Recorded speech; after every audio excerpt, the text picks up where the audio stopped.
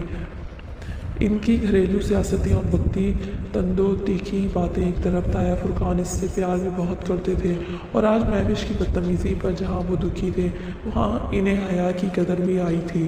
ابا سو گئے تمہارے؟ جی کب کے، میں بس ذرا ارم سے فون لینے آئی تھی۔ فون کیوں؟ تایا ابا بری طرح چونکے۔ سائمہ تائی بھی ٹھٹک کر اسے دیکھنے لگی۔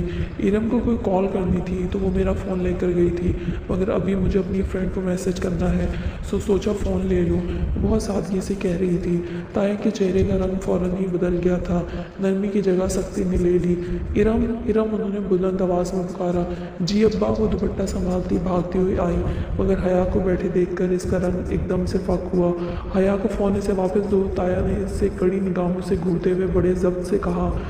جی وہ فضا کو میسج کرنا تھا تو وہ ہکلا گئی۔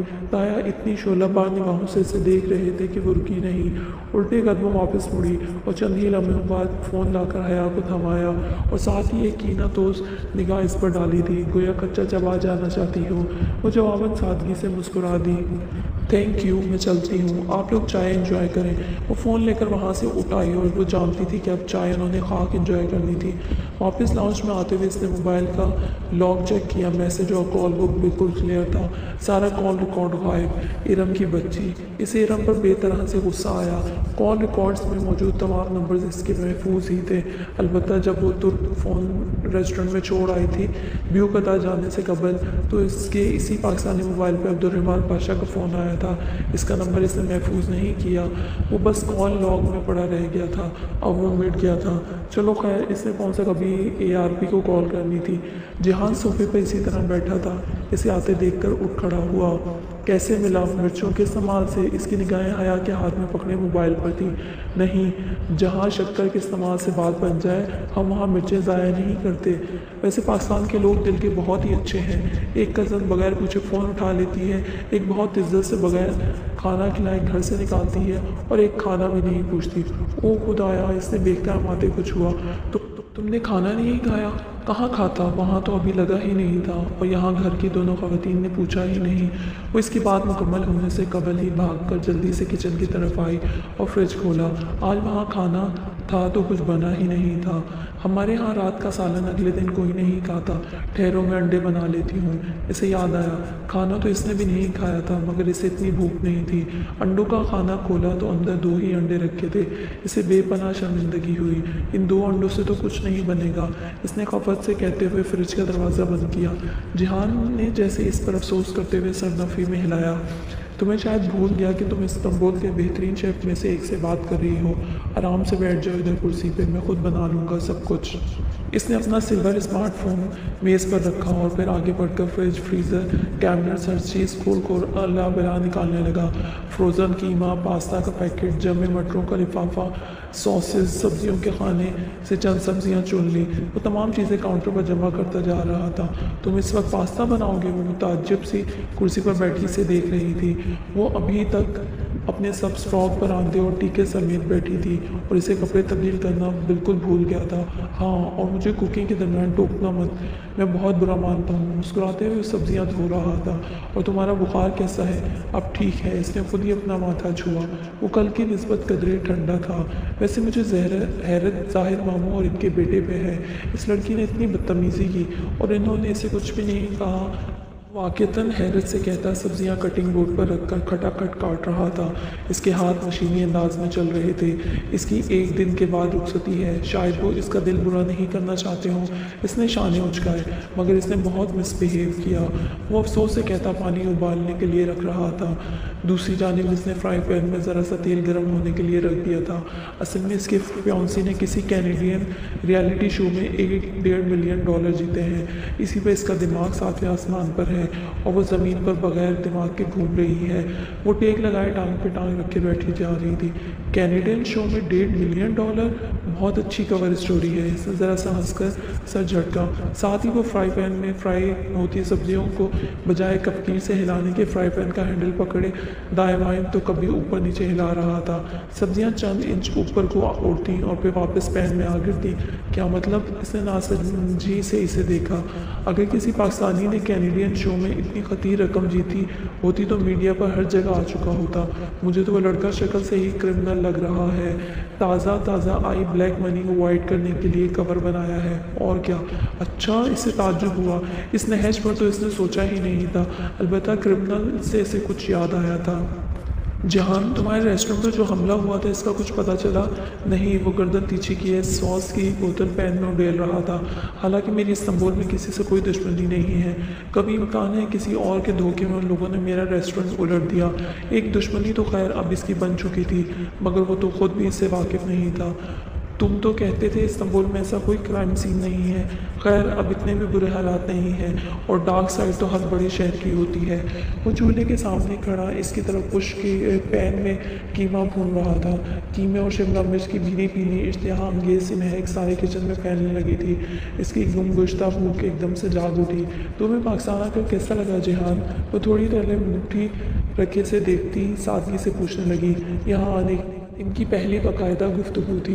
اچھا لگا، بہت اچھا لگا، مگر فرقان ماموں کی باتیں میں نے خواب میں بھی نہیں سوچا تھا کہ میرے رشتہ دار اتنی تیکھے باتیں بھی کر لیتے ہیں۔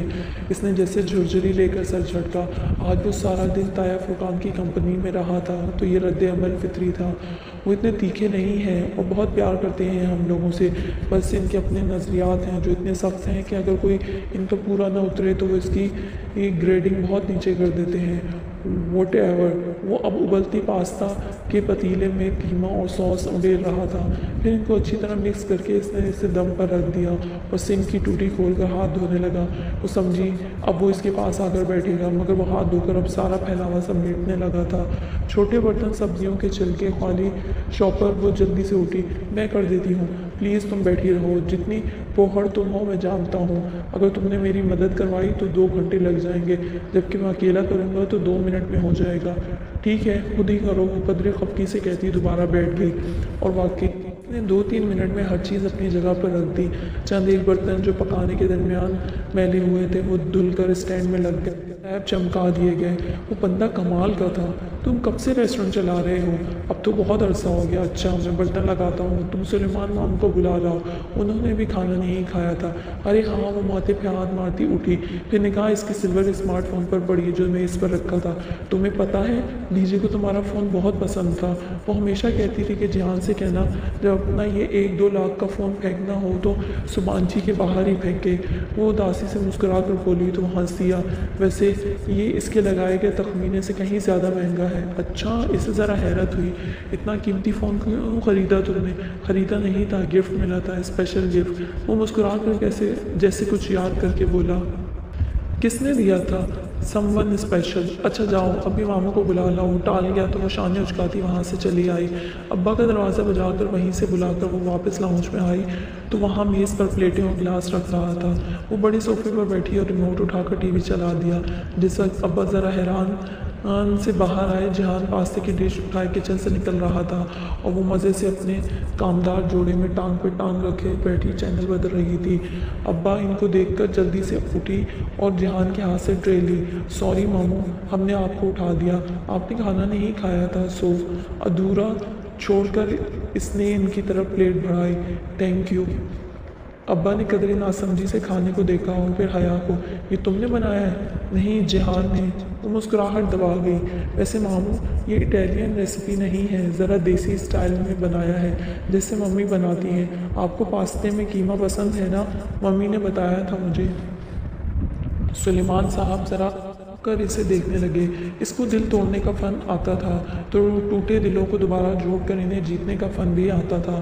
وہ اپنی جگہ بیٹھی رہ گئی۔ اسے اب احساس ہوا تھا کہ وہ رف اینڈ ٹف سا بندہ تو بھوکا بھی سو جاتا، مگر رات کے 1 بجے اگر اس نے اتنا اہتمام کیا تھا تو صرف اور صرف ابا کے لیے، کیونکہ اسے یاد تھا کہ ابا نے کھانا نہیں کھایا اور اسے شاید احساس ہو گیا تھا کہ وہ اس سے ذرا کھچے کھچے سے رہتے ہیں، اور حیا کو خود اب یاد آیا تھا کہ قیمہ والا پاستا ابا کا پسندیدہ تھا۔